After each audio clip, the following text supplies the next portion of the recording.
The security camera footage would later become the most shared video in Millbrook's history, but in that moment, standing in the parking lot of Henderson's Grocery on a sweltering Tuesday afternoon, nobody was thinking about viral fame. They were thinking about the impossible scene unfolding before their eyes. Margaret Whitfield, 63 years old with silver hair pulled into her signature tight bun, had her fingers tangled in Keisha Washington's thick braids. Margaret's face was twisted with what looked like pure hatred, her knuckles white as she pulled with surprising strength for someone her age. Keisha, 28 and normally the picture of grace in her nurse's scrubs, was being dragged backward across the hot asphalt, her brown eyes wide with something that looked like terror. "Let go of me!" Keisha's voice cracked across the parking lot, raw and desperate. But Margaret's grip only tightened, her manicured nails catching the afternoon sunlight as she yanked harder. The sound of Keisha's sneakers scraping against concrete mixed with Margaret's labored breathing, creating a symphony of struggle that made every witness freeze where they stood. Tom Bradley dropped his shopping bags, oranges rolling across the pavement like scattered thoughts. Mrs. Chen covered her mouth with both hands, her eyes filling with tears she couldn't explain. Even the teenagers who usually acted tough went silent, their phones forgotten in their pockets as they watched something that seemed to tear at the very fabric of their small town's carefully maintained peace.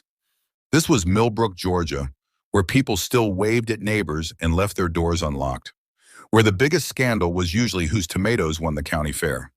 But here was Margaret Whitfield, the woman who organized the church bake sales and sent handwritten thank you notes, apparently attacking a young black nurse in broad daylight for reasons no one could fathom. If you're watching this unfold and feeling that chill down your spine, that need to understand what could drive a human being to such a moment, then you understand why Acts of Depth exists. We dive into the stories that challenge everything we think we know about each other. Hit that like button if you're ready for a story that will change how you see the world, and subscribe because the truth is always stranger and more beautiful than fiction. Margaret's voice rose above the chaos, high and strained. "I won't let you do this. I won't let you leave." Her words hung in the humid air like a confession, and suddenly everyone understood they were witnessing something far more complex than a simple assault. This wasn't random violence. This was personal. This was a story with roots that ran deeper than anyone in that parking lot could imagine. Keisha's response cut through the tension like a blade. "Margaret, please. You're scaring people. They don't understand." Her voice carried a tenderness that made absolutely no sense given the situation.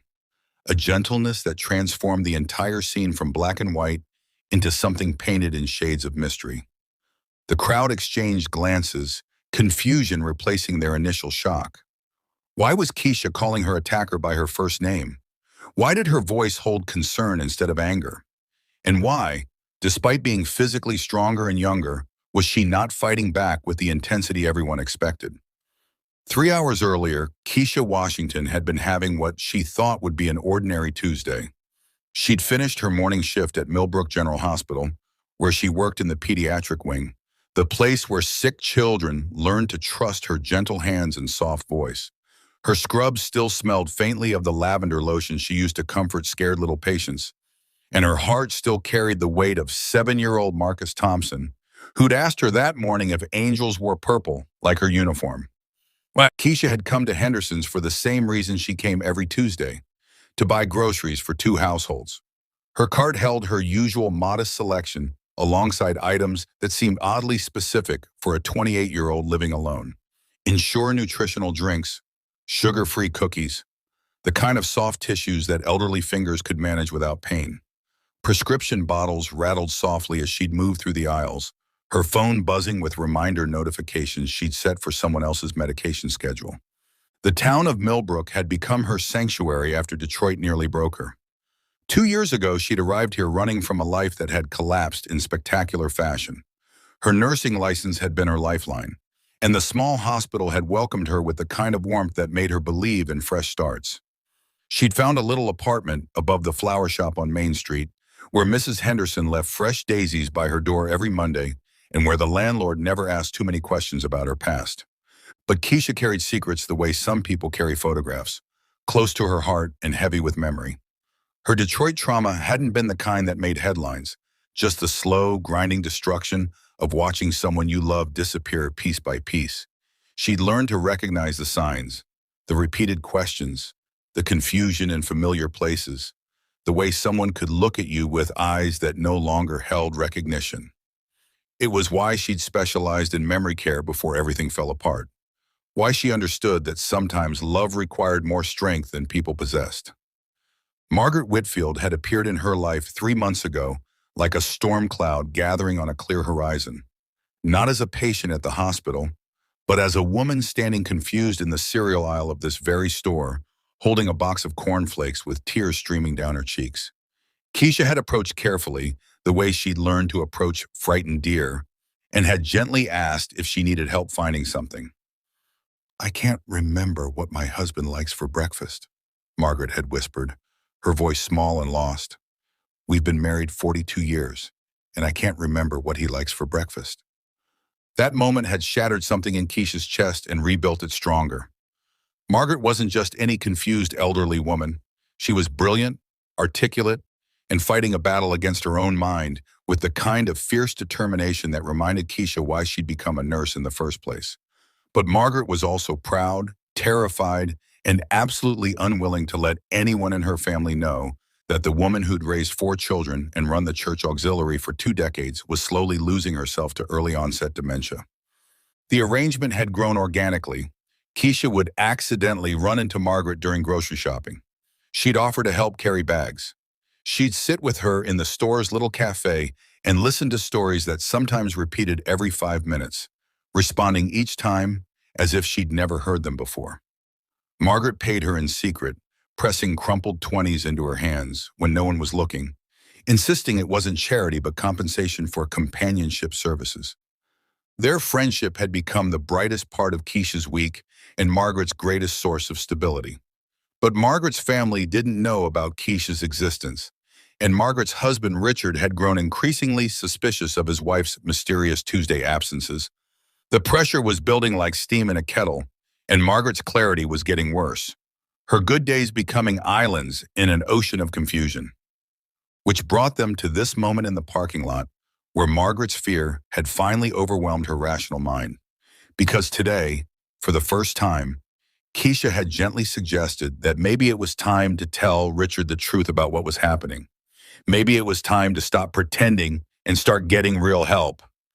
Margaret's grip in Keisha's hair tightened as if she could hold on to reality itself. "You promised," she whispered, her voice breaking. "You promised you wouldn't tell." The promise Keisha had made 3 months ago came flooding back as Margaret's fingers twisted deeper into her braids. It had been on a bench outside the hospital after Margaret had gotten lost trying to find the parking garage and had wandered into the pediatric wing instead. Keisha had found her there, sitting perfectly still among the colorful murals of butterflies and rainbows, watching children play with an expression of such profound loss that it took Keisha's breath away. "I used to know every inch of this town," Margaret had said that day, her voice steady despite the tears. "I taught Sunday school for 30 years. I could tell you the birthday of every child in my congregation, their favorite Bible verse, what made them laugh. Now I got lost in a building with 3 floors and painted arrows on every wall." That was when Margaret had revealed the devastating truth. She wasn't just losing her memory randomly, she was losing it systematically, watching her life disappear in reverse chronological order, like someone slowly erasing a photograph. Last week's conversations vanished first, then last month's, then years began collapsing into each other. She could remember her wedding day with crystal clarity, but couldn't recall what she'd had for breakfast. She could recite entire hymns from her childhood, but couldn't remember her youngest granddaughter's name. The cruelest part was her awareness. Early onset dementia had given her the terrible gift of knowing exactly what she was losing as she lost it. She watched herself forget her daughter's voice, her son's laugh, the way her husband hummed while he shaved. Each morning brought new gaps, new confusion, new terror at the stranger she was becoming. "Promise me," Margaret had gripped Keisha's hands that day with surprising strength. "Promise me you won't tell Richard until I'm ready. He'll want to put me somewhere safe, and I know he's right, but I need these last months of being me. I need to choose when to say goodbye to myself." Keisha had made that promise because she understood the devastating mathematics of dignity. She'd seen it in Detroit, watched families torn apart not by the disease itself, but by the speed at which everyone started treating the patient like they were already gone. Margaret needed someone who could see past the diagnosis to the brilliant woman still fighting inside a betraying mind. But now, as Margaret's confusion reached its breaking point in front of a growing crowd, Keisha realized her promise might have done more harm than good. Margaret was terrified, disoriented, and clinging to the one person who represented stability in her crumbling world. Her grip in Keisha's hair wasn't malicious. It was desperate, the way a drowning person grabs onto a lifeline. "Margaret, breathe with me," Keisha said softly, using the voice she'd perfected for pediatric patients having panic attacks. "In for 4, hold for 4, out for 4. Feel the ground under your feet. You're safe." The crowd watched in fascination as the scene transformed before their eyes. What had looked like violence was revealing itself as something far more complex. Margaret's breathing began to slow, her grip loosening slightly as Keisha's professional training kicked in. This wasn't the first time she'd talked someone through a confusion episode, but it was the first time she'd had to do it with an audience. Tom Bradley picked up his scattered oranges, his initial anger replaced by something that looked like understanding. Mrs. Chen stepped closer, her maternal instincts overriding her shock. Even the teenagers began to lower their phones, sensing they were witnessing something private and sacred that shouldn't be recorded. But then the sound of screeching tires cut through the afternoon air, and Richard Whitfield's beat-up Ford pickup truck came barreling into the parking lot. Richard was 65, a retired electrician with hands still stained from 40 years of honest work and eyes that had seen his wife disappearing a little more each day for the past 6 months. He'd followed her here, driven by the kind of desperate love that makes men do things they never thought they'd have to do. He burst from his truck with the fury of someone who'd found his worst fears confirmed. Here was his wife, the woman he'd loved for 42 years, apparently being attacked by a stranger in broad daylight. But his protective rage died in his throat when he saw Margaret's face, saw the confusion there, saw how she was clinging to this young woman like a lifeline. "Margaret?" Richard's voice cracked across the parking lot, high and bewildered. "Honey, what are you doing?" Margaret turned toward her husband's voice, and for a moment her eyes cleared completely. She saw the crowd, saw Keisha's patient expression, saw her own hands tangled in another woman's hair, and the reality hit her like a physical blow. The disease had won another battle, had stolen another piece of her dignity, had turned her into someone she didn't recognize. "I got confused again," she whispered, her voice so small that only Keisha could hear it. "I got confused, and I was scared, and I forgot that you're the one person who never judges me for forgetting." Richard Whitfield had been married long enough to recognize the exact moment when your world shifts on its axis. It had happened the first time he'd seen Margaret in her yellow sundress at the county fair in 1982. And it was happening again now as he watched his wife release her grip on a young woman who looked at her with the kind of professional compassion he'd only seen in the best nurses. The pieces fell together with devastating clarity. Margaret's mysterious Tuesday disappearances, her improved mood on Wednesday mornings, the way she'd started remembering to take her vitamins again, the sudden appearance of easier-to-open containers in their pantry, the gentle way she'd been preparing him for something she couldn't bring herself to say directly. His wife hadn't been having an affair or losing her mind completely. She'd been getting help, and she'd been protecting him from the truth until she was ready to face it together. "You're the nurse," Richard said quietly, his voice carrying across the silent parking lot. It wasn't a question. "You're the one who's been helping her remember how to buy groceries."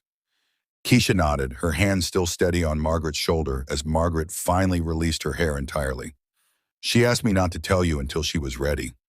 She wanted to be the one to explain. The crowd held its collective breath as Richard approached his wife with 42 years of practiced tenderness. Margaret looked up at him with eyes that held terror and love in equal measure, waiting for the judgment that never came. Instead, Richard reached out and smoothed her silver hair back into place, the same gesture he'd made every morning for decades. "How long have you known?" he asked Margaret gently. 6 months for certain," Margaret whispered, but I think part of me knew longer. I kept forgetting our anniversary date, and you kept reminding me so kindly, never making me feel stupid for asking the same question 3 times in an hour. Mrs. Chen stepped forward, her eyes bright with unshed tears. She'd lost her own mother to dementia 5 years ago and recognized the careful dance of dignity and deterioration. "We didn't know," she said to Richard. "We thought, you thought you were seeing an assault," Keisha finished quietly, "because that's what it looked like from the outside." Margaret got frightened when I suggested it might be time to involve her family in her care plan. Sometimes fear makes us hold on to the last thing that feels stable, even if we hold too tight. Tom Bradley cleared his throat, his voice rough with emotion. "My father had Alzheimer's. Lived with us for 3 years before we found the right care situation. Hardest thing we ever did was admitting we needed help."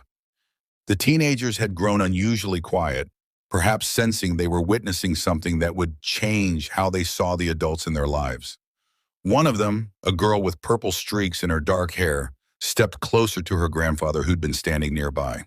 She'd never really thought about him getting older, getting confused, needing someone to help him remember simple things. Margaret looked around at the circle of faces surrounding her, no longer seeing judgment, but seeing a community that was trying to understand. Her confusion episode was passing, leaving behind the sharp clarity that sometimes followed her worst moments, as if her mind was apologizing for the chaos by offering a few minutes of perfect lucidity. "I wanted to tell you all myself," Margaret said to the crowd, her voice finding its strength. "I wanted to choose the moment when I stopped being the woman who organized your children's Sunday school classes and became the woman who needs help, remembering which day of the week it is. But I realize now that you weren't going to love me less for being sick. I was just too proud to find out." Richard's arms slipped around his wife's waist, and for a moment they looked exactly like the couple who'd slow danced at every church social for 4 decades. "We're going to figure this out together," he said. "All of us. Starting with thanking the young woman who's been taking care of you when I didn't even know you needed taking care of." He turned to Keisha with an expression of gratitude so profound it made her throat tight. "I don't know how to repay someone for giving my wife her dignity while she still had the chance to choose how to lose it." Keisha shook her head, thinking about Marcus Thompson asking if angels wore purple, thinking about all the families she'd watched navigate impossible choices, thinking about her own parents who'd raised her to believe that sometimes the most important work happens in the spaces between what people can say and what they desperately need. "She gave me something too," Keisha said quietly. "She reminded me why I became a nurse. Not just to treat symptoms, but to see the whole person inside the diagnosis. To understand that sometimes the kindest thing you can do is help someone say goodbye to themselves at their own pace." But as the afternoon sun began to slant lower across the parking lot, casting long shadows between the cars, everyone present understood they were witnessing more than just a family crisis resolved. They were seeing what community actually meant when stripped of its comfortable pretenses, what love looked like when it had to be stronger than pride, what courage meant when you had to face the loss of yourself while you were still conscious enough to grieve. 6 months later, Henderson's Grocery installed a small bench near the entrance with a simple bronze plaque that read, "For those who need a moment to remember." Nobody had officially commissioned it, but everyone in Millbrook understood its purpose. Margaret Whitfield sat there most Tuesday afternoons, sometimes with perfect clarity and sometimes lost in the fog of her condition, but never alone. The transformation hadn't happened overnight. Richard had struggled with the realization that his protective instincts had actually isolated his wife from the help she needed. Margaret had wrestled with accepting that dignity didn't mean facing everything alone. And Keisha had learned that sometimes the most profound healing happens not in hospital rooms, but in grocery store parking lots, where real life unfolds without the safety net of medical protocols. But slowly, beautifully, Millbrook had wrapped itself around the Whitfield family like a quilt made of countless small kindnesses. Tom Bradley began stopping by their house every Thursday to help Richard with yard work, understanding that caregiving exhaustion was real and cumulative. Mrs. Chen started bringing over pre-made meals on Margaret's bad days, labeled with heating instructions written in large clear print. The teenagers, led by the girl with purple streaks who turned out to be named Emma, created an informal rotation of young people who would sit with Margaret when Richard needed to run errands. Keisha had officially become Margaret's care coordinator, a role that evolved far beyond their secret Tuesday meetings. She'd help the family navigate the maze of medical appointments, support groups, and legal preparations that came with a dementia diagnosis. But more importantly, she'd become the bridge between Margaret's vanishing memories and the community that refused to let her disappear. The church had rallied in ways that restored Margaret's faith in human nature. Instead of treating her like a tragedy to be managed, they'd found ways to honor what she could still contribute. She might not remember the words to hymns she'd sung for 60 years, but her hands still knew how to arrange flowers for the altar. She might get confused during conversations, but her instincts for comforting troubled children remained intact.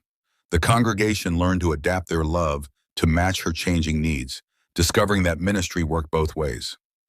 Richard had become an unexpected advocate for dementia awareness, speaking at community meetings about the isolation that families face when they try to handle everything privately. His voice would still shake when he talked about watching Margaret disappear piece by piece, but he'd found strength in helping other couples face similar diagnoses with less fear and more support. The hardest part wasn't her forgetting, he'd tell other families. It was me forgetting that she was still the woman I fell in love with, just trapped inside a condition that was stealing her words. Keisha taught us that love doesn't require perfect memory. It just requires perfect presence. On this particular Tuesday, 6 months after the parking lot incident that had changed everything, Margaret was having one of her clear days. She sat on the bench with unusual alertness, watching the familiar rhythm of small-town life flow around her. Keisha approached with 2 cups of coffee from the diner across the street, settling beside her friend with the comfortable ease of someone who'd learned not to take good moments for granted. "I've been thinking about that day," Margaret said quietly, her voice steady and sure. "The day I scared everyone by holding on to you too tight in the parking lot." Keisha sipped her coffee, waiting. Margaret's clear days often brought unexpected insights, as if her mind was apologizing for its confusion by offering moments of profound clarity. "I wasn't really holding on to you," Margaret continued. "I was holding on to the last version of myself that felt capable of making choices. You represented my independence, my secret, my ability to still take care of things. When you suggested telling Richard, it felt like you were asking me to let go of the last piece of the woman I used to be." The afternoon sun caught the silver in Margaret's hair, creating a halo effect that reminded Keisha why she'd always believed in the sacred nature of caring for others. "And now?" she asked gently. Margaret smiled, the expression transforming her entire face. "Now I understand that letting go of who I was doesn't mean losing who I am. Richard loves me, whether I can remember our anniversary or not. This town cares about me, whether I can organize their events or not. You became my friend not because of what I could contribute, but because of who I am right now in this moment, even when this moment is all I have." Emma walked by with her grandfather, the same elderly man who'd witnessed the parking lot scene. They waved at Margaret and Keisha, and Margaret waved back with genuine joy. The teenager had learned something profound that day about the fragility and resilience of the human mind, and her relationship with her grandfather had deepened in ways that would serve them both in years to come. "You know what I realized?" Margaret said, watching Emma and her grandfather disappear around the corner. "That day in the parking lot, everyone thought they were witnessing something terrible, but they were actually witnessing something beautiful. They were seeing what happens when someone refuses to let you face your worst fears alone." As the afternoon light began to fade, painting Millbrook in golden hues that made everything look like a Norman Rockwell painting, Keisha understood that she'd found something in this small Georgia town that she'd been searching for since Detroit. Not just purpose, but belonging. Not just a gym, but a calling that connected her to the deepest truths about human resilience. The story that had begun with what looked like violence had revealed itself to be about the opposite, about the fierce tenderness required to help someone navigate loss, about communities that choose love over fear, about the courage required to ask for help, and the grace required to offer it without judgment. Margaret stood up slowly, ready to head home, where Richard would be starting dinner, and where they would spend another evening grateful for whatever clarity the moment offered. As she walked away, She turned back once to wave at Keisha, and in that gesture was everything beautiful about human connection. The acknowledgement that we are all walking each other home, one careful step at a time. Sometimes the most extraordinary stories hide inside the most ordinary moments. Sometimes what looks like an ending is actually a beginning. And sometimes the person who seems to need rescuing is actually the one doing the saving. This is what Acts of Depth exist to explore. The hidden rivers of compassion that run beneath the surface of every community, waiting for someone brave enough to dive deep enough to find them. If Margaret and Keisha's story touched something in your heart, share it with someone who needs to remember that asking for help is not surrender, but strategy. That growing older does not mean growing less valuable. And that sometimes the most important work we do happens in grocery store parking lots where real life unfolds in all its messy, beautiful, utterly human complexity.